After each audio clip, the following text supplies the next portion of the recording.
Bueno amigos, y con este vídeo ya terminamos la serie dedicada a Barry Lyndon. Llegamos al momento en el que vemos cómo va a morir el niño Bryant, pero que, como venimos diciendo, es un sacrificio, ¿no?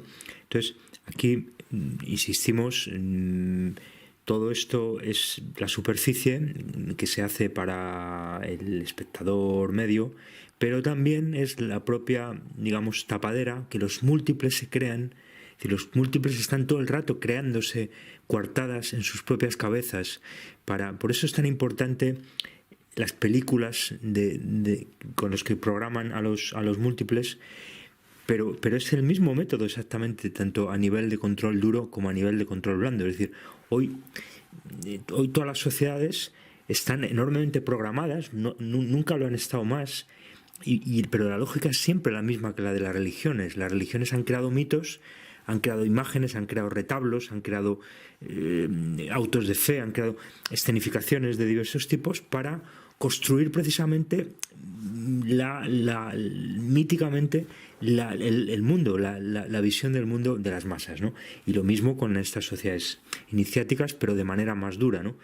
Entonces, lo que vamos a ver ahora, que es que están paseando con un caballo,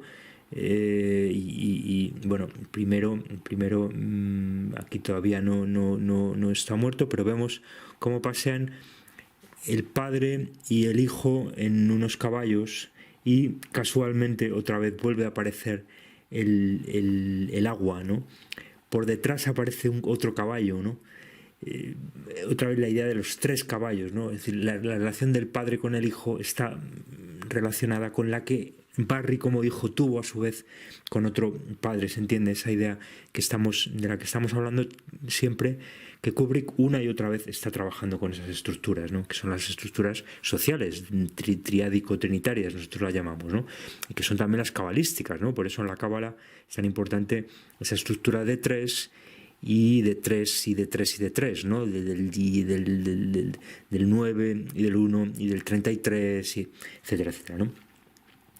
Entonces aquí ya le está diciendo el niño que su amigo Jonathan, perdón, es decir, otra vez tenemos un John, fijaros qué interesante, ¿no? Otra vez tenemos los árboles, otra vez tenemos el agua, Juan el Bautista, los caballos, de todo lo que hemos hablado vuelve a aparecer aquí en la película, ¿no? Es decir, Kubrick es un maestro para estructurarlo todo, ¿no? Con un simbolismo muy coherente y muy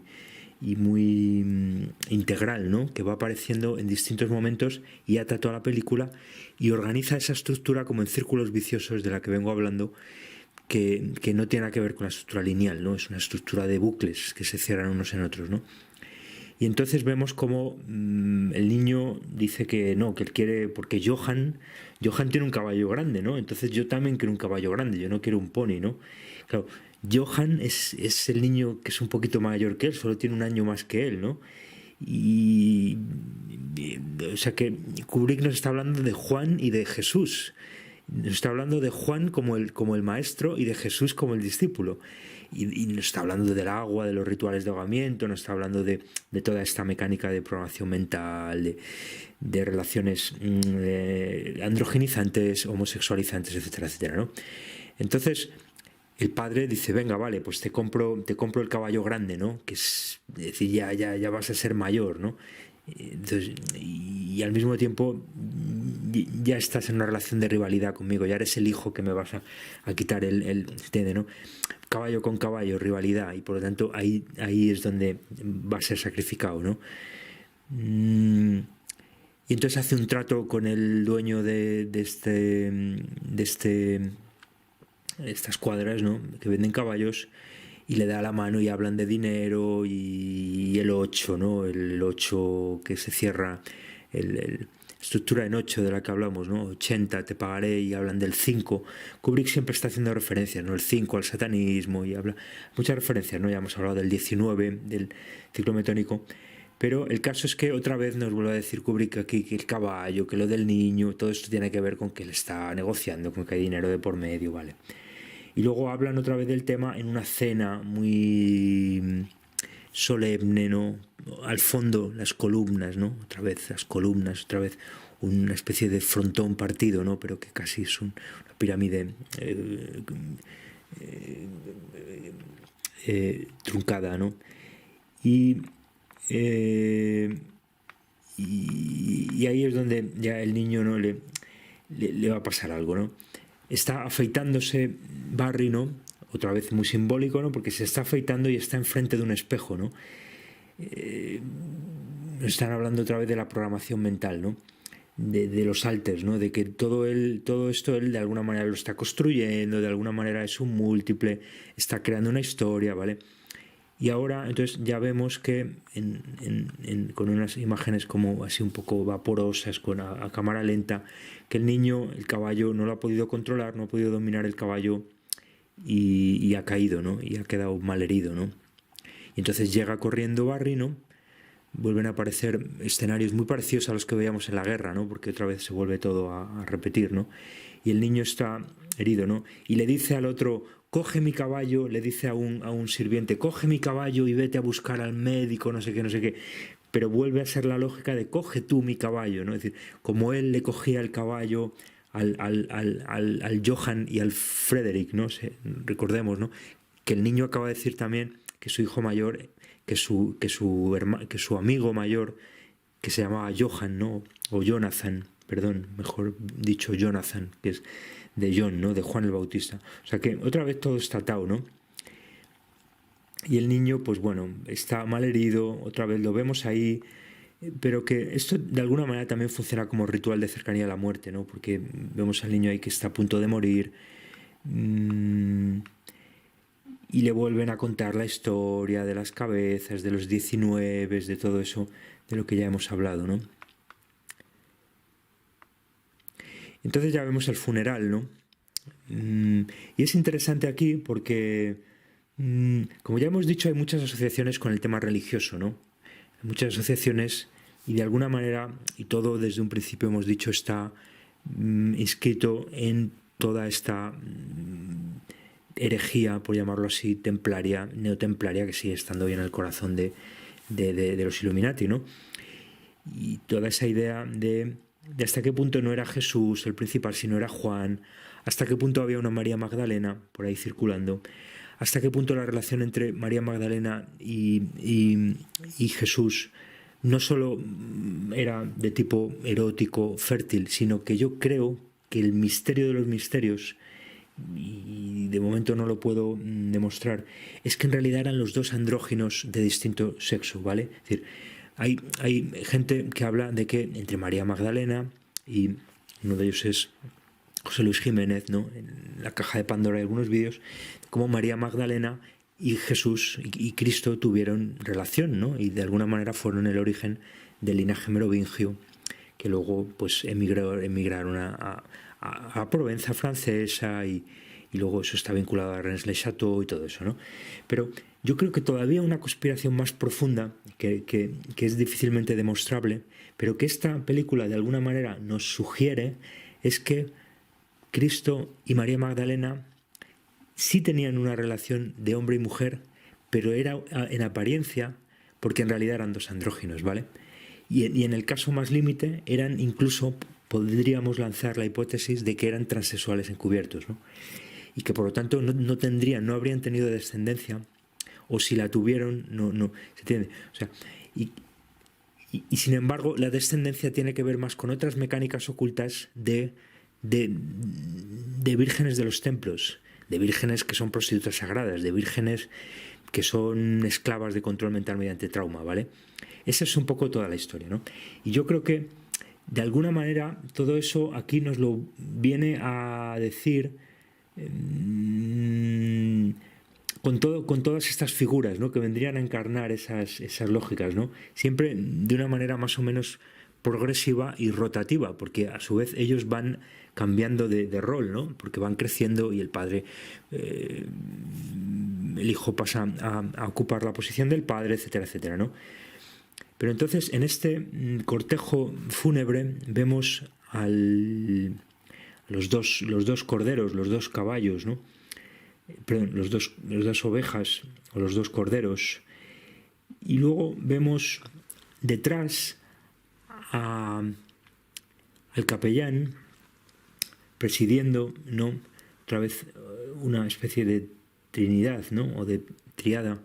El capellán delante, detrás vemos a Barry y al lado a la condesa Lyndon, pero de manera muy sutil, de estas composiciones magistrales de Kubrick, en muchas ocasiones, porque se va abriendo el cuadro, ellos se van acercando a la perspectiva y vamos viendo cada vez más cómo se separan los personajes, ¿no? Entonces, al principio lo que vemos es que los dos andróginos son uno, que es lo interesante de todo esto, ¿no? Lo que decíamos al principio, ¿no? Como el andrógino, que teóricamente es un ser 50% hombre, 50% mujer, en este despliegue de este cortejo vemos cómo se acaba desdoblando en dos figuras, ¿no? Que viene a confirmar todo lo que decimos, ¿no? Al final, el capellán Ram y la condesa Lyndon serían como los dos andróginos, la materialización, ¿no? La producción del andrógino en las dos versiones, ¿no? Andrógino masculino en la religión cristiana, andrógino femenino en la religión, en la aristocracia, ¿no? Y además, de hecho, pasan al lado de una iglesia, ¿no? Ya cuando se abre, al fondo vemos el agua, cómo no, y los árboles, todo el tema que hemos hablado. Seguimos en el mundo de Juan el Bautista, seguimos en el mundo de todo eso, ¿no? De Jesús supeditado a Juan el Bautista, ¿no? Como un iniciado más, en el fondo, ¿no? Que luego el Imperio Romano tira de repertorio y, como ya hemos dicho muchas veces, cogen lo que les interesa para hacer de ello una gran religión de masas, y además les interesa que sea en Palestina por razones puramente geoestratégicas, como ya hemos contado aquí muchas veces, ¿no? Porque Israel es el lugar, digamos, más profundo al que se accede por mar a Eurasia, ¿no? Es decir, es casi Halford Mackinder, ¿no? Han elegido todo eso las élites por razones puramente geoestratégicas, y han elegido el mito han elegido unos personajes, unas historias que había por ahí, las han manipulado enormemente, pero podían haber cogido otros cientos de casos de sectas, de iniciados, de crucificados, de sacrificados, de martirizados, de los miles y miles de miles que hay en todo el mundo. Si cogieron el de Jesucristo, y es simplemente por razones puramente geoestratégicas, ¿vale? Es decir, porque, como digo, el Israel de hoy está en el fondo del mar Mediterráneo, y es la zona como se accede al mar más fácilmente, a Eurasia, y además es la tierra que articula Asia, África y Oriente Medio, ¿no? O sea que es pura geoestrategia, no hay más que eso, ¿no? Y eso es el Vaticano hoy, ¿no? Una fuerza geopolítica, ¿no? Que utiliza la religión como tapadera, ¿no? Y continuación del Imperio Romano, en fin, todo lo que nos cuenta, por ejemplo, Jorge Guerra, ¿no? Y entonces, justamente aquí, después del funeral, vemos en la iglesia al capellán y a la condesa, los dos ahí en la iglesia, como de igual a igual, ¿no? Aquí ya se ha roto esa idea de que el capellán está delante como sacerdote y ellos son los que se han casado, sino que aquí es esa idea también del rol religioso femenino, ¿no? Que sería el caso de una María Magdalena, pero como decimos está compensado por el otro andrógino, ¿no? Entonces, un tema que aparece también mucho en Kubrick, ¿no? En 2001, de hecho, hay referencias muy evidentes a esa idea de la suplantación del rol femenino de la Trinidad cristiana, que en el fondo es una Trinidad masculina, femenina, masculina, y lo cuenta muy bien en 2001 con una mesa donde hay un puesto vacío, y a su vez ese puesto vacío es el comandante, este astronauta que está hablando, ¿no? Pero que también hay toda una idea del andrógino y de la programación mental implícita ahí, ¿no?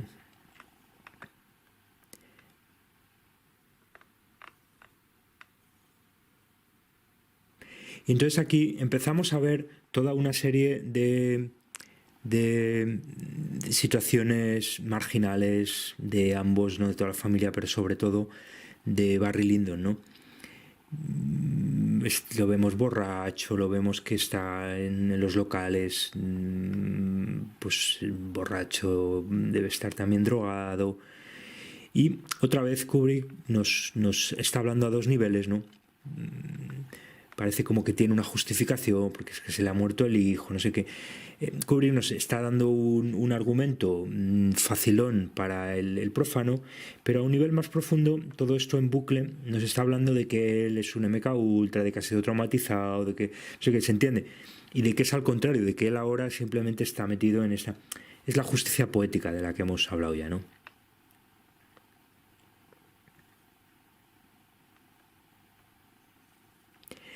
Y lo mismo pasa con la condesa Lyndon, ¿no?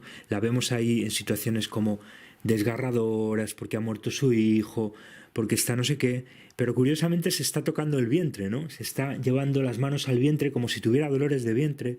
Y entonces yo sospecho que en realidad, otra vez, en este doble nivel con el que trabaja Kubrick, de lo que nos está hablando verdaderamente es de una traumatización de un feto. Es decir, porque Kubrick invierte esto siempre.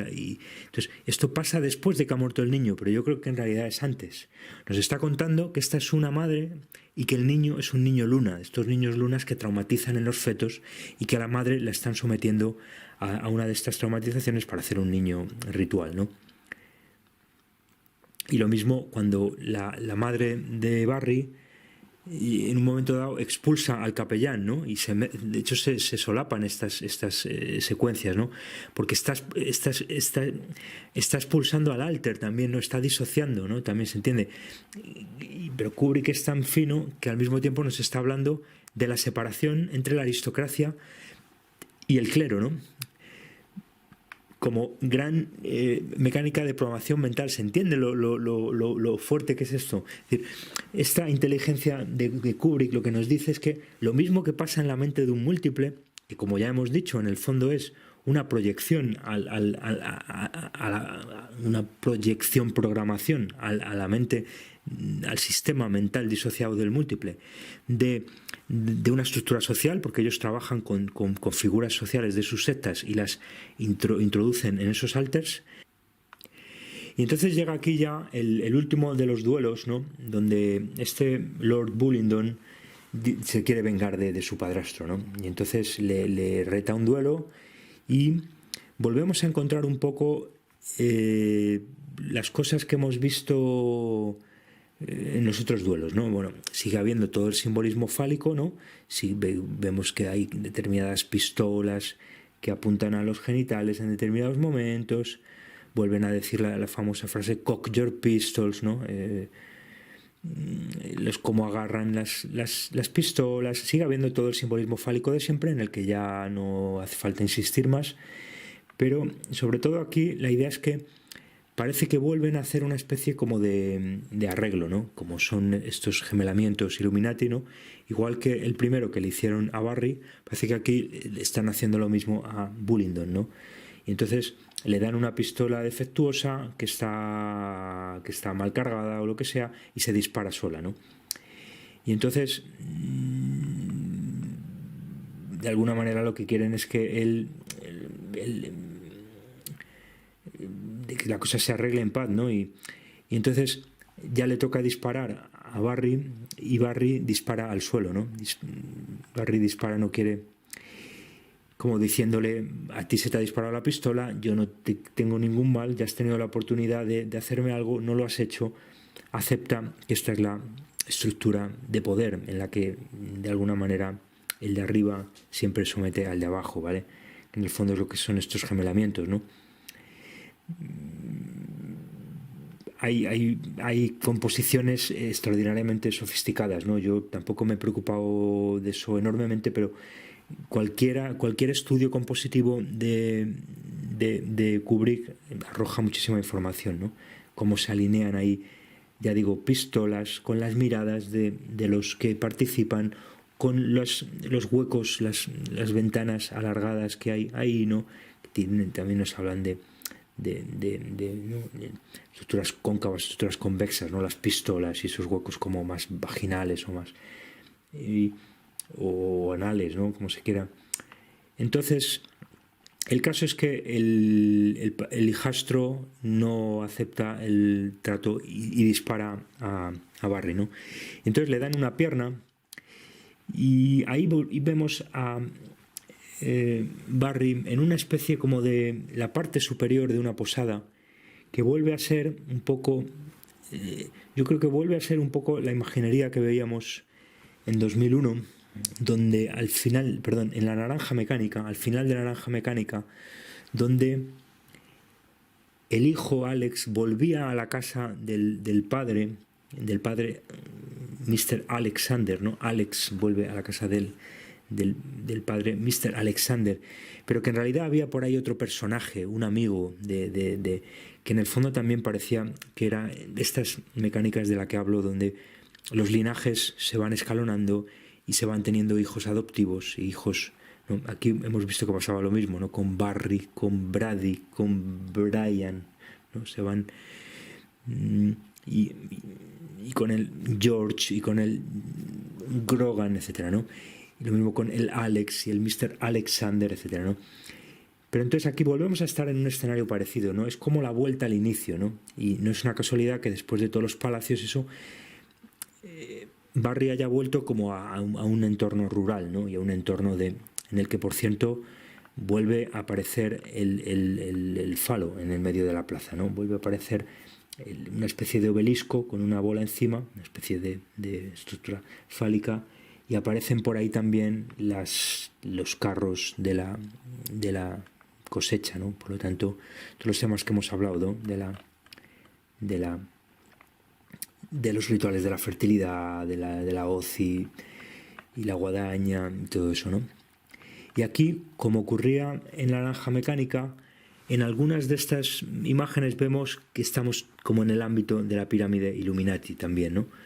Vemos en algún caso como al lado hay un personaje que también se vuelve a aparecer como a Barry, que yo creo que también la idea de la disociación, ¿no? Como veíamos en la entrega de la condecoración de los dos Federicos de Oro, aquí vuelven a haber dos personajes, ¿no?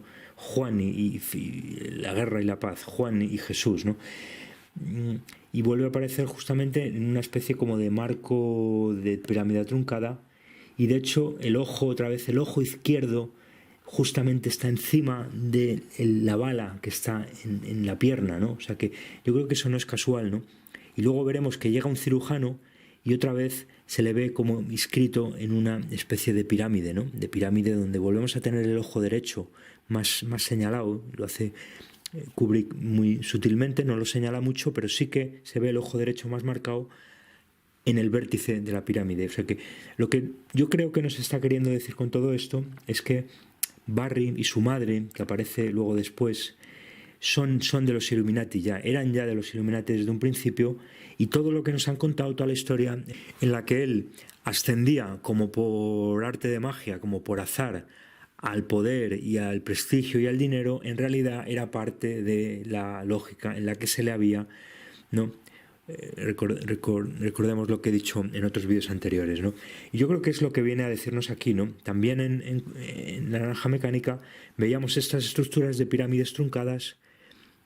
También había referencias a la Vesica Piscis y otras cosas de las que he hablado en otros sitios, pero que nos vienen a decir que él de alguna manera vuelve al origen, pero al mismo tiempo su origen ya era un origen en la estructura Illuminati, ¿no? O sea que él ya era un hijo él ya era de un linaje pero encubierto, y se le había facilitado, digamos, el llegar a, ¿no? El disparo en la pierna, ¿no? El cirujano, el dolor, la disociación de la que hemos hablado, donde él se disocia como en dos. Yo creo que forma parte también de todo lo que estamos hablando, ¿no? Nos están hablando de una programación mental mediante trauma, pero encubierta, ¿no? Y de hecho, el que le hieran una pierna con una bala, a mí me suena también porque es una historia muy parecida a la de Ignacio Loyola, ¿no? Entonces, en un momento dado es posible que incluso Kubrick nos esté hablando de Ignacio Loyola, que sabemos, ya lo hemos dicho en algún vídeo, que le dio una bala, ¿no? Nos lo ha contado Alberto Rivera, el jesuita, que le dio una bala en una batalla y luego tuvieron que operarle lógicamente no había en ese momento anestesia, y pasó por muchos sufrimientos, y entonces fue también una especie de programación mediante trauma avant la lettre para Ignacio Loyola, ¿no? Fundador de los jesuitas, y aquí es como algo parecido, me da la impresión, ¿no? Y luego la madre que está ahí con él, ¿no? vemos que está jugando a las cartas, ¿no? Que vimos que las cartas era también un poco lo que vinculaba primero a su prima y luego a la contrafigura de la prima, que era la condesa Lyndon, ¿no? Y aquí la madre también jugando a las cartas. Yo creo que es muy simbólico también de que ella de alguna manera ha hecho porque pase todo esto, y ella de alguna manera es una especie de bruja, incluso hay aquí un elemento incestuoso posible, de que ella, o sea, que aquí Kubrick yo creo que ha sido como mucho más sutil y no lo ha querido contar, ¿no? Pero yo creo que la madre aquí tiene mucha más culpa de lo que parece en todo esto, en haberlo arrastrado a él a toda esta lógica, ¿no? Primero con la prima y luego con la, ya digo, la contrafigura de la prima, que es una especie de la otra cara de la moneda de la prima, ¿no? Y pues se queda cojo, ¿no? Y la película termina así, ¿no? Él se queda cojo, se monta en un carruaje y ya se van para Dublín, ¿no? Como empezó, termina, ¿no? Con los 2 caballos, por supuesto, y ahora con la madre, ¿no? Pero yo creo que quizás todo esto nos lo aclara muy bien, ya digo, La naranja mecánica y por otro lado El resplandor, ¿no? Que en Kubrick además al final siempre nos está hablando de la misma historia en todas las películas, ¿no? Y en El resplandor recordemos que también era un cojo, al final andaba cojeando Jack persiguiendo a Danny, y ahí él acababa cansado y moría de frío.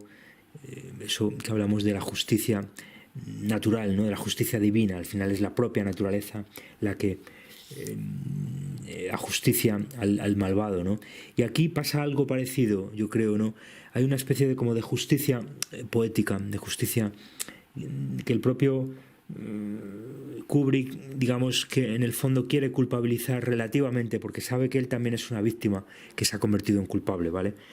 Pero quiere de alguna manera hacer a este Barry que se lleve parte de la culpa, ¿no? Y entonces, porque la figura pero muy ambigua, ¿no? Porque la figura del cojo, la figura del cojitranco, que está en la mitología, yo he hablado en mi libro Sacrificios y Hierogamias, es una figura muy ambigua, ¿no? Es una víctima sacrificial, de eso nos ha hablado Robert Graves en su libro La diosa blanca. Es una figura de víctima, ¿no? La víctima, nuevamente, en las sociedades más naturales y más primitivas, se sacrificaba al anómalo, se sacrificaba a cualquiera que se saliera de la norma, ¿no? Porque veían en ello una especie de encarnación de lo monstruoso, de encarnación contagiosa que se iba a contagiar a las sociedades que estaban sanas, que estaban bien, ¿no? Incluso se sacrificaban a los mayores, se sacrificaban ¿vale? Es decir, todo eso en las sociedades más naturales eran muy crueles, ¿no? Y sacrificaban a la gente que tenía anomalías, ¿no? Y de la misma manera que a los gemelos, y porque todo esto está relacionado, ¿no? Y porque el cojo acaba siendo como justamente la inversión de las 2 piernas, la pierna que está y la pierna que no está, ¿no? El blanco y el negro, el gemelo sacrificado y el gemelo que sacrifica, etcétera, etcétera, ¿no? Acaba siendo la misma temática, pero ya encarnada en un solo sujeto, y al mismo tiempo, a medida que avanza toda esta mecánica sacrificial, la víctima se acaba convirtiendo en el dios, ¿no? Es decir, a la víctima, precisamente porque eso lo ha contado René Girard, ¿no? El cojitranco se acaba convirtiendo en el rey, pero porque antes ha habido un regicidio, ¿no? Es decir, la institución sacrificial funda la institución monárquica a través de la institución del regicidio, del sacrificio del rey, ¿no? Entonces, pasamos del cojo al sacrificio del cojo y de la divinización de la víctima en potencia, que es el rey, ¿no? El rey, en definitiva, es una víctima en potencia siempre, ¿no? De la misma manera que hoy las estrellas de Hollywood y todo eso, ¿no? Siempre hay esa lógica donde se adora a la víctima en potencia, ¿no? Hay una víctima diferida a la que de momento no se la sacrifica, y precisamente porque no se la sacrifica se adora, ¿no? En el fondo es la lógica del andrógino, ¿no? El andrógino como figura destructora de las sociedades, pero al mismo tiempo adorada, porque hay una mecánica hierogámico-sacrificial que hace de esa víctima un objeto de adoración, y por lo tanto se le concede, digamos, el derecho de ser víctima y de ser victimizado, aunque en el fondo es el verdugo destructor de las sociedades. ¿Se entiende toda esta lógica, no?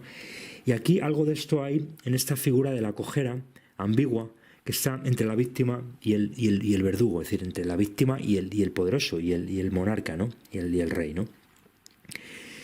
Y ya termina con la imagen de toda la familia que se ha quedado ahí, la aristocracia se ha quedado sola. Yo creo que aquí hay un lado como romántico de Kubrick, que quiere como castigar a los capitalistas tramposos, piratas. No hemos dicho, pero también hay una referencia a la piratería, ¿no? Evidentemente en el parche en el ojo de Balibari, ¿no? Pero que no deja de ser la lógica también de los dos ojos rituales, del ojo que está en Millán Astray, por ejemplo, y que está en otros muchos personajes, ¿no? O sea, que es una mecánica mucho más universal de lo que parece, ¿no? No solo está en Egipto y no solo es el ojo de Horus, de la pirámide trunca de Illuminati, ¿no? Pero parece como si Kubrick, en esta justicia divina que decimos que aplica, culpara a los capitalistas relativamente, porque en el fondo él se queda como una figura ambigua, ya decimos, Barry, y se va con la madre y se vuelve a su... O sea que, y le dan una pensión, etcétera, pero parece que los que han ganado son los aristócratas en su matrimonio, decíamos, metafórico, con el clero, ¿no? Aristócratas y la iglesia, ¿no? Y termina la imagen con la idea de que están firmando precisamente de nuevo deuda, ¿no? Están firmando deuda en esa mesa en medio del salón, donde justamente están los dos andróginos ahí, uno de pie y otro agachado, firmando la deuda que le están pagando a Barry, ¿no? Y frente de nuevo a la chimenea, ¿no? Insistimos en todo lo que hemos dicho, ¿no? Toda esta mecánica de producción del andrógeno, y aquí del doble andrógeno producido en el marco de toda esta ritualística, cabalística, alquímica, iniciática dura, pero que es en última instancia lo que tensa toda la lógica del valor social y la que tiene la capacidad de crear dinero, ¿no? Que le están dando al capitalista, ¿no? Se entiende el significado tan profundo de todo esto, ¿no? Finalmente, el capitalismo, la riqueza que genera el capitalismo, no se sostiene si no fuera porque sigue estando todavía... fijaros que aquí estamos ya en las puertas de la Revolución Francesa, o sea y a pesar de todo tendría que haber sido lo contrario, ¿no? Los capitalistas vencen a la aristocracia y a la iglesia, que es todo ese mito que nos cuenta el pensamiento dominante, ¿no? Que la iglesia ha caído, perdió mucho peso, que las amortizaciones de la iglesia, y que lo mismo la aristocracia perdió mucho poder, y las monarquías con los capitalistas, ¿no? Con la llegada de los capitalistas al poder, ¿no? Aquí Kubrick precisamente nos está diciendo lo contrario, ¿no? Todo eso es un mito. Los capitalistas, esos capitalistas, no sé qué, pues sí, han participado pero el sistema lo siguen gobernando élites aristocráticas y élites religiosas, ¿no? Detrás del escenario, ¿no? Desde ese palacio oculto, encerrado, gobernado por esa mecánica ritualística de la chimenea, ¿no? De la producción del homúnculo alquímico y de la producción del golem cabalístico, y hoy de la producción del andrógeno hollywoodense, ¿no? Y con eso terminamos, amigos. Muchas gracias por vuestra paciencia en esta serie tan larga, pero que a mí yo creo que ha merecido la pena. A mí particularmente, que básicamente es, para quien lo hago, me ha servido, ¿no? Y si a mí me sirve a los que me escuchan, ¿no? Porque yo creo que merecía la pena, ¿no? Porque hay mucha enjundia en Kubrick y merecía la pena pararse un poco a todos estos temas, ¿no? De los que seguiremos hablando, porque ya digo que forman parte de una obra, de un libro en el que estoy trabajando ahora, ¿no? Así que muchas gracias, amigos, y hasta otra.